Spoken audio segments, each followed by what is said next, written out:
Hello guys, എല്ലാവർക്കും welcome to my channel. അപ്പം നമുക്കിന്നൊരു അനുഭവമുണ്ടായി. നമുക്കല്ല, എനിക്ക് എല്ലാവരും ഓർക്കുമ്പോൾ മുട്ടായി തിന്നാൽ എനിക്കൊരു ആശ.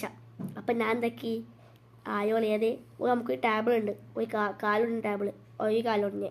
അതൊക്കെ അറിയാം, പക്ഷെ എനിക്ക് ഓർമ്മ ഉണ്ടായില്ല. നമുക്ക് പൊതുവെ ഓർമ്മ ഉണ്ടാവില്ല.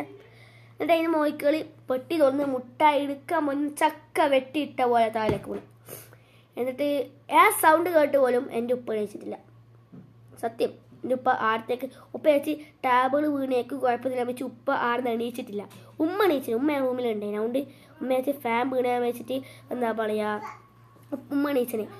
എന്നിട്ടും ഉപ്പ എണീച്ചില്ല. എന്നിട്ട് ഈ സമയം എന്നെ കൽമേന്ന് നേരത്തെ നടന്ന കാര്യമാണ്, രാവിലെ നടന്ന കാര്യം മയ്യബിനാണ് എന്നെ കൽമേന്ന്. നിങ്ങൾക്ക് അനുഭവം ഉണ്ടായിണ്ട? കമന്റ് നീ മിഠായി കക്കാൻ പോയിട്ട് അലമാറിയിൽ വെച്ച മിഠായി മോഷ്ടിക്കാൻ പോയതാണ്. മുട്ടായി എല്ലാവർക്കും തിന്നാൻ ആശയില്ല. കുട്ടികൾക്കായ പറയാൻ കഴിയോ? നീ കിടക്കുമ്പോ മിഠായി മോഷ്ടിക്കാൻ പോയ വീടിന് കള്ളൻ മിഠായി കക്കാൻ പോയി തറയിൽ വീണു. നോ മിഠായി കക്കാൻ പോയി തറയിൽ വീണു. ഇപ്പൊ കൈക്കൊരു പൊട്ടനുണ്ട്. ആ കളവാത് മിഠായി വെച്ച മിഠായി കക്കാൻ. അപ്പൊ നിങ്ങൾക്ക് അനുഭവം ഉണ്ടായി കമന്റ്. അപ്പൊ താറ്റ ബൈ ബൈ. ആർക്കും കള്ളത്തിന് അനുഭവം